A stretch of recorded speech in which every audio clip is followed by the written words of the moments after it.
The crowd goes wild.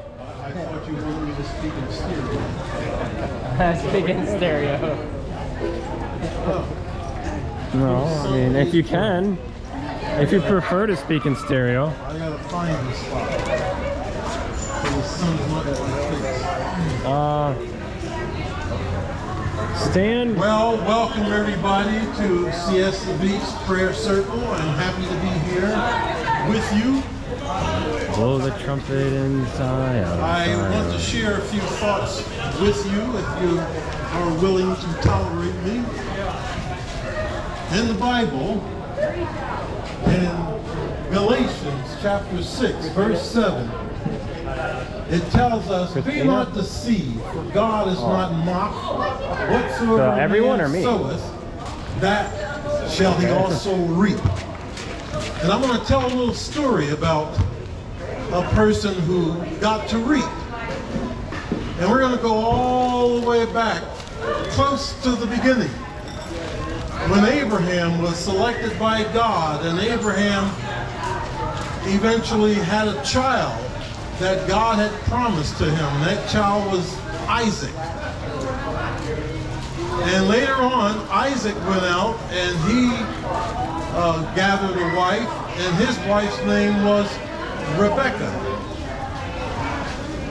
And Isaac had a couple of children, and God knew those children were coming, like he knows all children who are conceived. And God told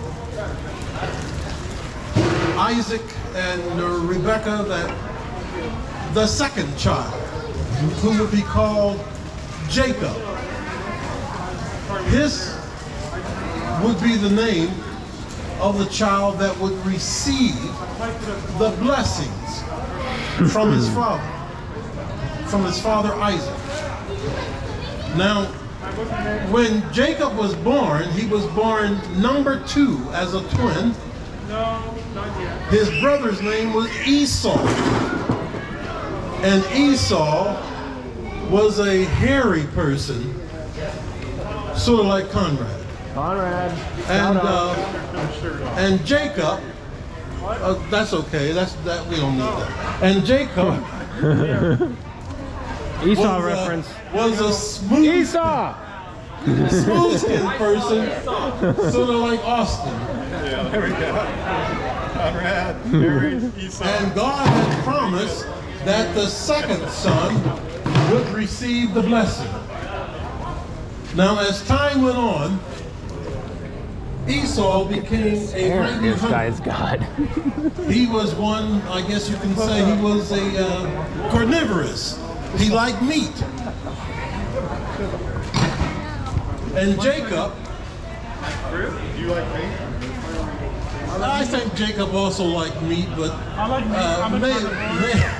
I'm a carnivore. maybe he was more towards the vegetarian side. I'm a Anyhow, lion. Remember, I'm the Lion of Judah. well, Jesus is the Lion of Judah. Blasphemy. Okay, so You know when it, man. Jacob was hunting one day, he came back empty-handed. And he was so hungry, he thought he was going to die. And so Esau said to his brother Conrad. Jacob, "Can you give me something to eat? If you don't, I'm going to die out here." And Jacob saw an opportunity, because back in that day, it was the oldest child who always received the blessing. The oldest child always got the larger amount from his father. The oldest child would normally be the one who would rule over the younger child, when the younger children, when the father would pass. But Jacob saw an opportunity, and he said to his I brother, got 2 more things you can have. "Why don't you sell me your birthright for this bowl of soup that I have?" I just have to remember what And the brother said, "How can you treat me that way? Can't you see I'm about ready to die, and you're going to tell me that you're just going to offer me a bowl of soup?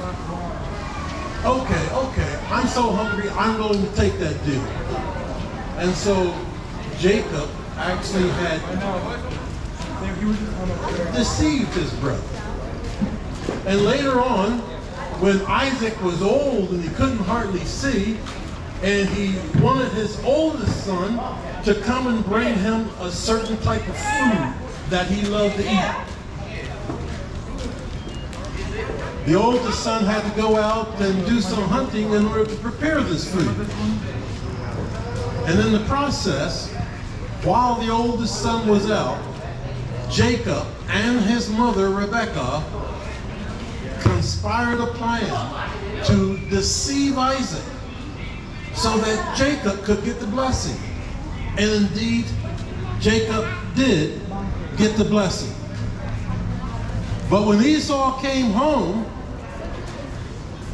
he discovered that Isaac had been deceived. And Esau was very angry. And the mother told Jacob, you got to get out of town because your brother is so mad, I think he's going to kill you. So go over to my brother's place, and there you can find safety. So Esau fled.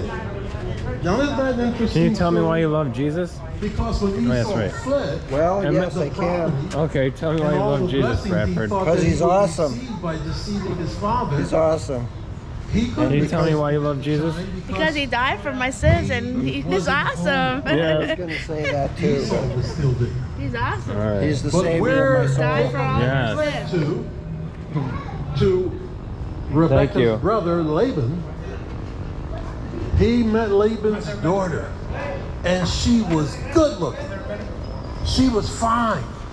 And so Jacob said, hey, can I marry your daughter? And Laban said, well, yes, you can marry her if you are willing to work for 7 years as my servant, and then I'll give you my daughter to marry. Now, how many of you are willing to do that? To work for somebody's father for 7 years so that you can have the daughter? Well, Jacob decided, I love this girl so much, I'm willing to do it. And so Jacob worked for Laban for 7 years. And then on the day of his marriage, they got him very drunk. And they led him into a tent so he could consummate his marriage. What's that mean? That means they were consumed with one another.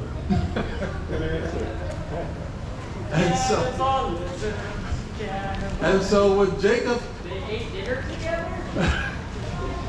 What style? Lady in the Tramp? you can't hear the questions that Austin is asking. Maybe you can, but you don't want to listen. Anyhow, when Jacob got up the next morning, very happy of his achievement, he realized that the woman he was laying with was not Rachel, but Leah. And he had been deceived. And Laban said, hey, look, I'm sorry, we had to do that because Leah's the oldest. So what we want you to do, if you still want to marry Rebekah, we'll honor that agreement that we made. You work for 7 years and you can have her. And what was he supposed to do? So he worked another 7 years. And he was able to marry the love of his life, the love of his dream, Rachel. Now, Laban said, you need to build up some sort of a dowry and some sort of security for yourself. I'll help you out. But in order to do that, you need to work for me for 7 years. Work with me for 7 years. And so he agreed to that. Now at the end of the 21 years, Jacob felt, I'm sort of in a bind here. I'm constantly being deceived. And so he decided he needed to flee town, which he did, with his family, with all of his animals, and